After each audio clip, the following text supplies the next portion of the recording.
Students, हम लोग ने लास्ट लेक्चर में स्फीयर स्टार्ट किया था।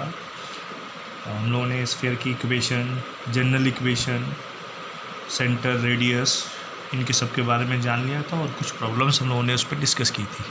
तो आइए आज हम लोग स्टार्ट करते हैं plane section of a sphere. तो plane section of a sphere क्या होता है, इसको पहले समझिए अच्छे से।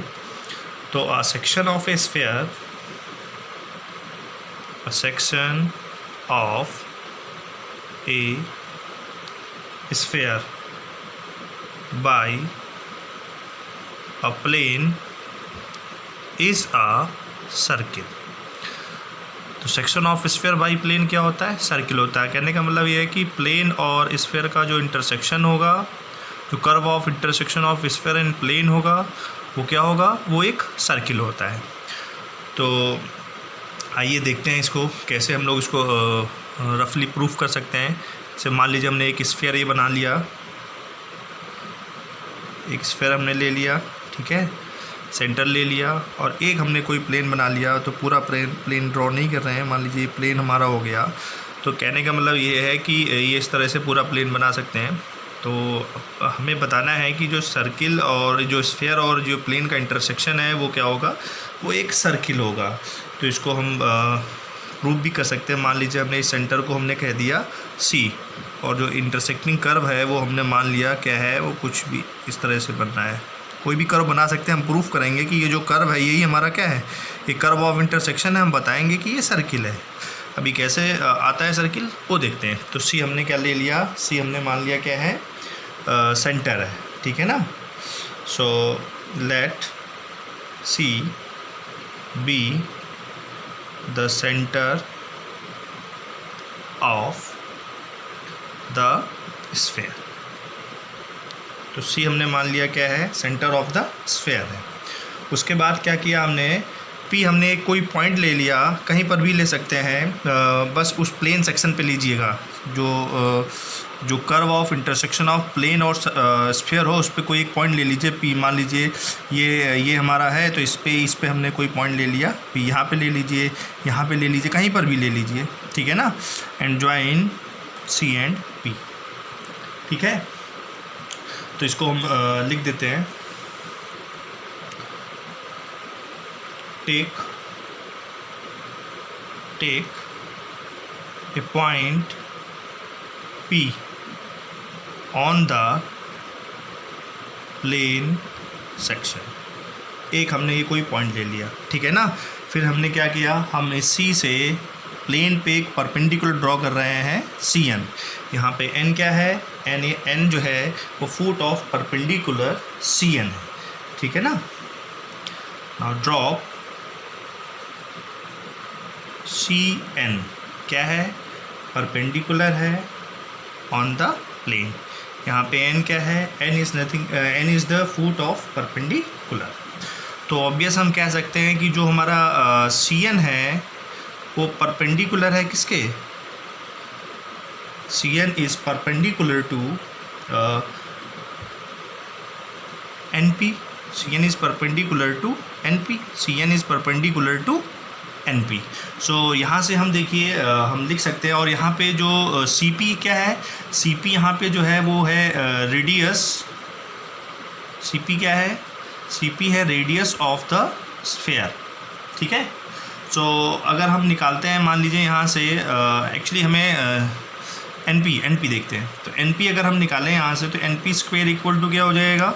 NP स्क्वायर इक्वल टू हो जाएगा CP square minus CN square, ठीक है। और ये क्या आ जाएगा? ये कांस्टेंट आ जाएगा। क्यों आएगा कांस्टेंट? क्योंकि जो हमारा C पॉइंट है और ये जो N पॉइंट है, ये दोनों क्या हैं? ये फिक्स्ड हैं, ठीक है ना। तो अगर ये फिक्स्ड हैं तो CP CN दोनों कांस्टेंट हो गए। इस वजह से NP स्क्वायर कांस्टेंट हो गया। सो हमारा NP क्या हो जाएगा? NP कांस्टेंट हो जाएगा, ठीक है। सो NP कांस्टेंट हो गया। अब देखिए यहाँ पे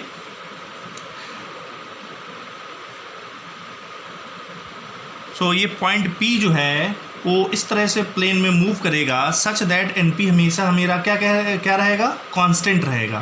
तो इस तरह से अगर हम कहें तो हम ऐसे पॉइंट्स का अगर हम लोकस ले लेंगे तो हमें क्या मिल जाएगा, तो वो क्या हो जाएगा, वो सर्किल हो जाएगा, क्योंकि सर्किल की डेफिनेशन यही होती है, ठीक है ना। तो ऐसे पॉइंट P का लोकस जो होगा वो क्या होगा, वो एक सर्किल होगा। तो हम लिख सकते हैं hence the locus of P। तो लोकस ऑफ P का मतलब हुआ, P क्या है, जो स्फीयर और प्लेन के इंटरसेक्टिंग पॉइंट हैं, points of intersection of sphere and plane है, ठीक है ना। The locus of P that is the points of intersection of sphere and a plane is a circle। वो सर्किल हो जाएगा। और जिसका सेंटर क्या है, जिसका सेंटर जो है, ये जो फुट है n, ठीक है ना, यहाँ हम लिख देते हैं whose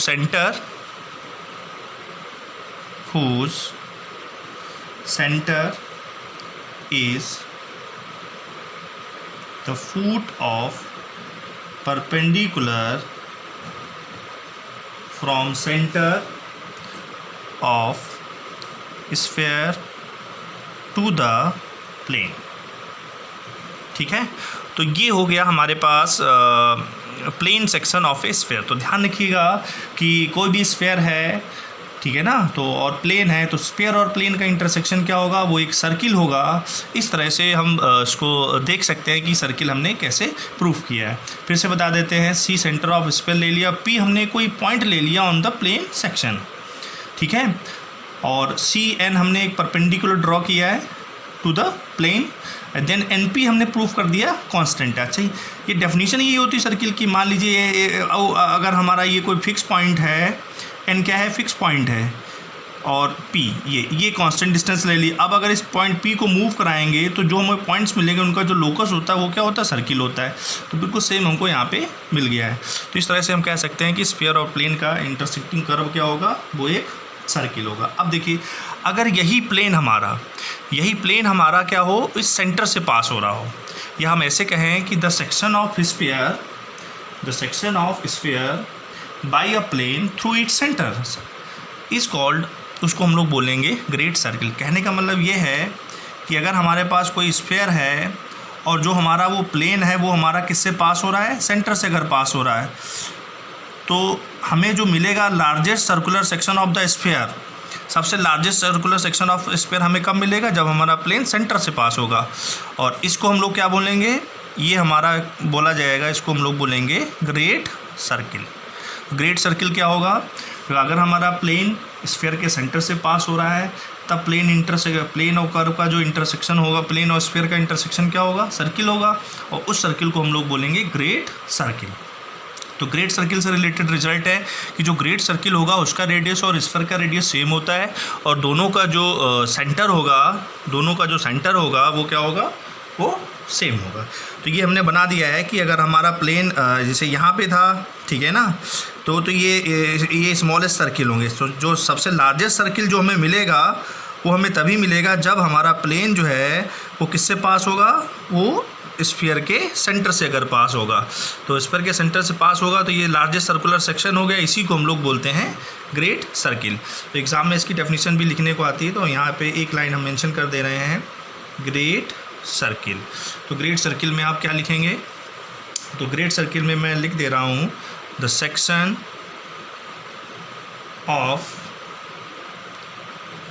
of a sphere by a plane through its center is called a great circle, ठीक है, is called a great circle। इसका जो सेंटर और रेडियस होगा,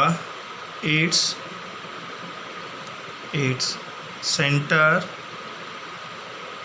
and radius are same as those of the spheres। तो जो sphere होगा उसके जो सेंटर और रेडियस के इक्वल होगा ग्रेट सर्किल का सेंटर और रेडियस। ठीक है, चलिए।